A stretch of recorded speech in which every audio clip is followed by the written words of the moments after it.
What's up, YouTube? Got another video for you. I'm going to talk about a couple things on this one. Real quick, a shout out to my oldest brother for subscribing, liking, and leaving a comment on my last video. I appreciate the support. So anyways, I've been wanting to do a video on the $15 an hour wage hike, why it's a bad idea. I had plenty of reasons for why it's a bad idea. But yesterday, going through YouTube, watching some videos, I came across a Joe Rogan Experience video with a guy named Peter Schiff, or Schiff. I'm not sure how to pronounce it exactly. Who it was a little 15-minute video about basically $15 an hour minimum wage and minimum wage period. Great video. I'd recommend dropping by and checking it out. I'll put a link in the description for that. But I agree with them. At one point in this country, we didn't have a minimum wage. I've always believed we shouldn't, mainly so that way anybody can get a job starting at any wage, regardless of who you are. Yeah, there's always a starting point. It's hard for some people that don't have any skills to convince an employer that they're worth X amount, X minimum wage amount.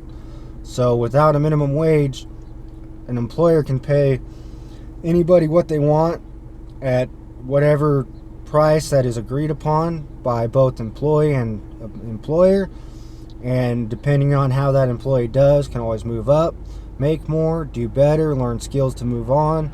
And then there's always going to be a competitive market between businesses. You know, one employer might be paying a guy $5 for digging a hole, but this employer over here sees how good he is at digging holes and is like, hey, I'll give you $8 an hour. So, you know, having a minimum wage does really nothing for the actual employee, which is what Peter talks about in this 15-minute video, and what the original purpose for minimum wage was. So with that being said, there's a second video from Joe Rogan Experience with another interview with Peter about a year later after that 15-minute video, and it talks a lot more about the economic state of our country. And he brought something up which got me to realize, after all these years that I haven't stood for the flag, pledged allegiance to it, or sang the anthem to it, or whatever, all these reasons I had was basically boiled down to this one particular reason. And it finally dawned on me. I know a lot of bleeding heart patriots are going to be mad at me for saying I don't stand for the flag, don't stand for the pledge or the anthem. But if you listen to the Pledge of Allegiance, which is, I pledge allegiance to the flag of the United States of America and to the republic for which it stands, one nation, under God, indivisible, with liberty and justice for all. What's wrong with that? Because I find something terribly wrong with that pledge. What are you pledging to? You're pledging to a republic that doesn't exist anymore. The Constitution, the Bill of Rights, was built so that way we were a nation, republic nation, the United States Republic. But we've turned into a democracy.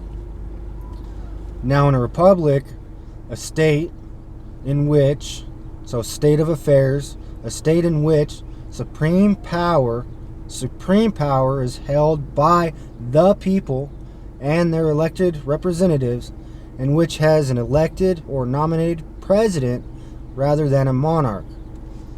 So, rather than a monarch being a sovereign head of state, especially a king, queen, or emperor. Listen to that. Sovereign head of state.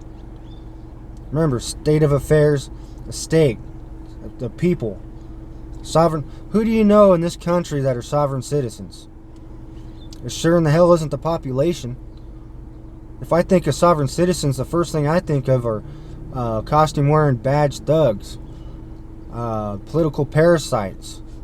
Alright, those are the sovereign citizens that don't have to live by the laws and the rules of this country. And it's proven all the time. I mean, Just not too long ago, there's a video on YouTube of a police officer, 5 times the legal limit, passed out on duty in his patrol car, and nothing happened. Now, what do you think would happen to a population member, an individual of this country, if you were passed out in the middle of the street, on duty, doing your job in a company vehicle? What do you think would happen? So, sovereign head of state, that's a monarch. Now, we're in a point right now where it's just a democracy. We're not a republic, we're a democracy. So what is a democracy? A democracy is a group, or no, I'm sorry. Democracy is a system of government by the whole population or all eligible members of a state, typically through elected representatives. A state governed by a democracy, control of an organization or group by the majority of its members, the practice or principles of social equality. So that sounds to me a lot like socialism, social equality, social justice, socialism, democratic socialism, Marxism, whatever ism you want to put on it. The practice or principles of social equality. Now, in a republic, it's a group with certain equality between its members. So, a certain quality.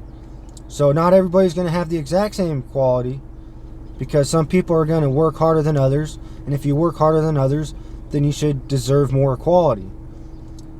So, this whole idea of a democracy where we take from those who work hard and give it to the people who don't is a democracy. It's not a republic. And I am sure in the hell not going to stand for a flag, pledge my allegiance to a republic, just to be governed and controlled by a democracy. And again, I wish all these bleeding heart patriots would stand up and figure this shit out. I can't be alone on the matter. And one day I will stand for the pledge if we return to a republic. I just saw a post on Facebook about this coronavirus and how it shut down travel. It's shut down sporting events.